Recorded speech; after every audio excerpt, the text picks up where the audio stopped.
DHS அதாவது district health society ஓகேங்களா, மாவட்ட நலவாழ்வு சங்கம். எந்த மாவட்டத்துக்கு அப்படின்னா திருவள்ளூர் மாவட்டத்துக்கு. நீங்கள் கேட்கலாம், திருவள்ளூர் மாவட்டம் மட்டும்தான் வெளியிட்ருக்காங்களா அப்படின்ட்டு. எல்லா மாவட்டத்துக்குமே அவங்க டிஸ்ட்ரிக்ட் ஹெல்த் சொசைட்டி அதாவது மாவட்ட நலவாழ்வு சங்கம் வெளியிட்ருக்காங்க.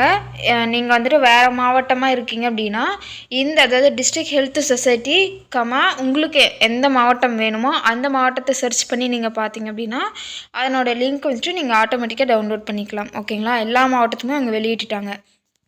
So last date of application நீங்கள் முன்னாடியே தமிழில் பார்த்துருப்பீங்கன்னு நினைக்கிறேன். இருந்தாலும் நான் இதுக்கப்புறமேட்டி சொல்லிடுறேன். 31 வரைக்கும் டைம் இருக்குது. அதாவது இந்த மாதம் 31 வரைக்கும் டைம் இருக்குது. ஸோ எலிஜிபிளாக இருக்கீங்க அப்படின்னா மறக்காமல் அப்ளை பண்ணுங்கள். ஆஃப்லைன் அப்ளிகேஷன் தான். ஓகேங்களா, இப்போ எல்லாமே போஸ்ட் வேக்கன்சி, சம்பளம், வயது வரம்பு, தகுதி இதெல்லாமே பார்த்துடலாமா.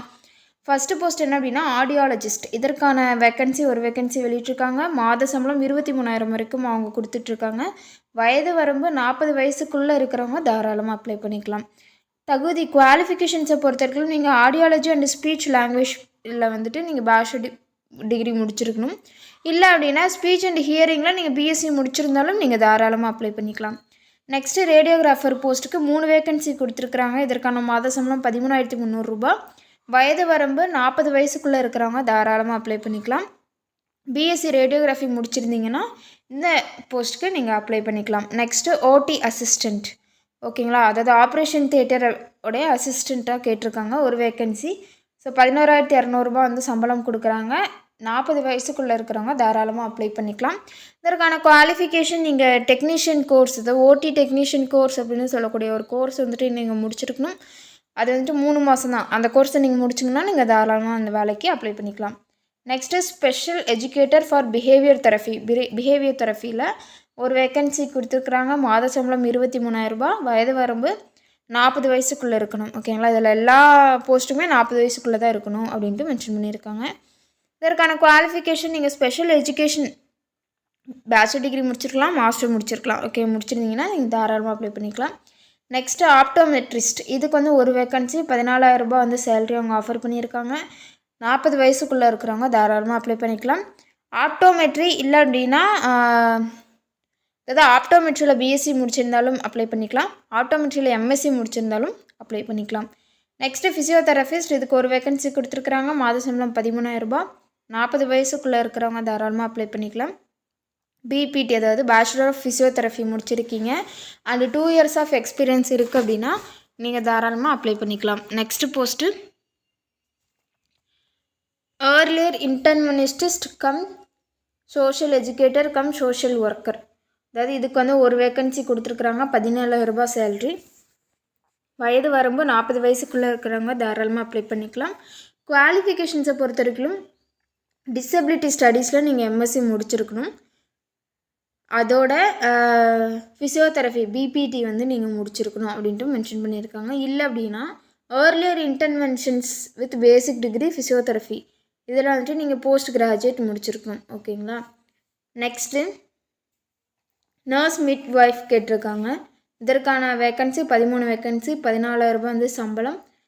40 வயசுக்குள்ளே இருக்கிறவங்க தாராளமாக அப்ளை பண்ணிக்கலாம். குவாலிஃபிகேஷன்ஸை பொறுத்த வரைக்கும் ஆக்சிலரி நர்ஸ் மிட்வைஃப் கோர்ஸ் வந்துட்டு நீங்கள் முடிச்சிருக்கணும். அது வந்து ஒரு 2 இயர்ஸ் கோர்ஸு. அந்த கோர்ஸை முடிச்சிருந்தீங்க அப்படின்னா நீங்கள் தாராளமாக அப்ளை பண்ணிக்கலாம். இதற்கான சில கண்டிஷன்ஸ் எல்லாமே கொடுத்துருக்குறாங்க, அதெல்லாமே பார்க்கலாம். இந்த வேலை வந்துட்டு முழுக்க டெம்பரரி தான். ஓகேங்களா, பர்மனெண்ட் ஜாப் கிடையாது.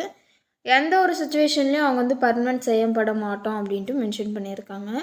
பணியில் எந்த வேலையில் சேருவதற்கான அண்டர்டேக்கிங் கைடன்ஸ் வந்து நீங்கள் கொடுக்கணும். ஓகேங்களா, இது முழுக்க ஆஃப்லைன் அப்ளிகேஷன் அப்படின்னு நான் சொன்னேன் இல்லையா. ஸோ அது வந்து இந்த அட்ரஸ்க்கு நீங்கள் வந்துட்டு சென்ட் பண்ணணும். அந்த அப்ளிகேஷனை ஃபில் பண்ணி அவங்களோட அஃபிஷியல் வெப்சைட் இது. ஓகேங்களா, இஃப் சப்போஸ் நீங்கள் வேறு ஏதாச்சும் டிஸ்ட்ரிக்டாக இருக்கீங்க அப்படின்னா இன்ஸ்டெட் ஆஃப் இந்த திருவள்ளூருக்கு பதிலாக உங்களுடைய டிஸ்ட்ரிக்டை போட்டு நீங்கள் சர்ச் பண்ணிங்க அப்படின்னா அந்த பிடிஎஃப் லிங்க் வந்துட்டு காட்டும். ஸோ தட் நீங்கள் டவுன்லோட் பண்ணி அப்ளை பண்ணிக்கலாம். இப்போ அப்ளிகேஷன் எப்படி அப்ளை பண்ணுறதுன்னு பார்க்கலாம். ஆஸ் யூஷுவல் ஒரு ஆஃப்லைன் அப்ளிகேஷன் ஃபார்மை நீங்கள் எப்படி ஃபில் பண்ணுவீங்களோ அதே மாதிரி தான் இதுலேயும் கொடுத்துருக்குறாங்க. பட் இருந்தாலும் நான் ஒரு டைம் சொல்லிடுறேன். நம்மளோட சேனலை ரெகுலராக பார்க்குறவங்களுக்கு தெரியும் எப்படி அப்ளை பண்ணணும் அப்படின்ட்டு. பட் இருந்தாலும் புதுசாக பார்க்குறவங்களுக்கு நான் சொல்கிறேன். ஃபர்ஸ்ட் வந்துட்டு உங்களுடைய பாஸ்போர்ட் சைஸ் ஃபோட்டோ வந்துட்டு நீங்கள் இங்கே ஓட்டணும். ரீசன்ட் பாஸ்போர்ட் சைஸ் ஃபோட்டோவான்ட்டு பார்த்துக்கோங்க. நீங்கள் எந்த போஸ்ட்டுக்கு அப்ளை பண்ண போகிறீங்களோ அந்த போஸ்ட்டோடைய நேமை இங்கே நீங்கள் மென்ஷன் பண்ணணும். நெக்ஸ்ட்டு உங்களுடைய பெயர், ஓகேங்களா, கேப்ஸில் எழுதிக்கோங்க. உங்களுடைய தந்தை பெயர் அதையும் எழுதிக்கோங்க. டேட் ஆஃப் பர்த் அது வந்து எந்த ஆர்டரில் எழுதணும் அப்படின்னா டேட்டு, மந்த்து, இயரு, ஓகேங்களா, அந்த ஆர்டரில் வந்துட்டு நீங்கள் எழுதணும். வயது, தற்போது உங்களுக்கு என்ன வயது அப்படின்ட்டு இங்கே நீங்கள் மென்ஷன் பண்ணணும். அது வந்துட்டு எப்படி கால்குலேட் பண்ணுறது அப்படின்னா குவாலிஃபிகேஷன்ஸ்க்கெலாம் எப்படி கால்குலேட் பண்ணணும் அப்படின்னா லாஸ்ட் டேட் ஆஃப் அப்ளிகேஷன் சொன்னோம் இல்லையா 31 அந்த தேதியில் உங்களுக்கு என்ன வயதோ அந்த வயதை குறிப்பிட்டு நீங்கள் 40 வயசுக்குள்ளே இருக்கீங்களா இல்லையான்னு பார்த்துக்கோங்க, ஓகேங்களா.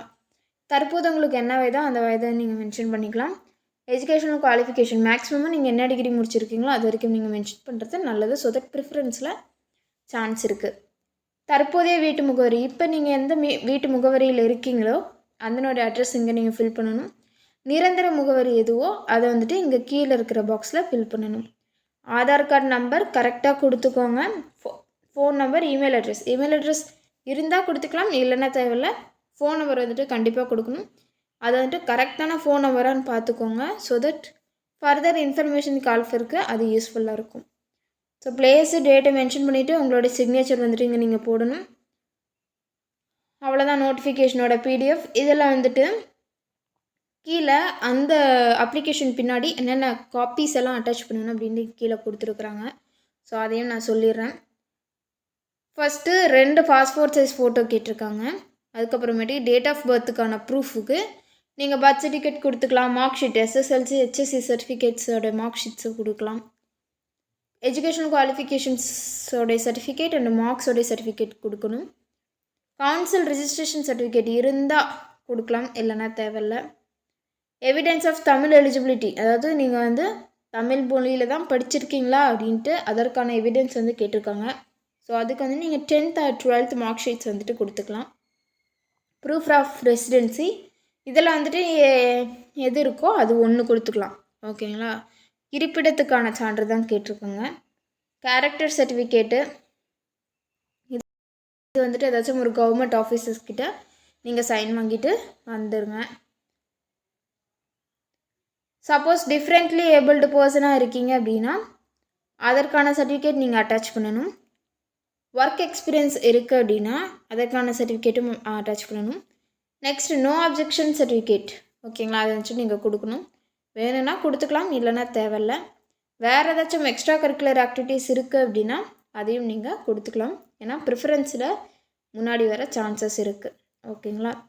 ஸோ அவ்வளோதான் இந்த நோட்டிஃபிகேஷனோட பிடிஎஃப். டிஎன் ஜாப்ஸ் 7 சேனல் பிடிச்சிருந்தா மறக்காம லைக் பண்ணுங்கள், ஷேர் பண்ணுங்கள், சப்ஸ்கிரைப் பண்ணுங்கள். தேங்க்யூ.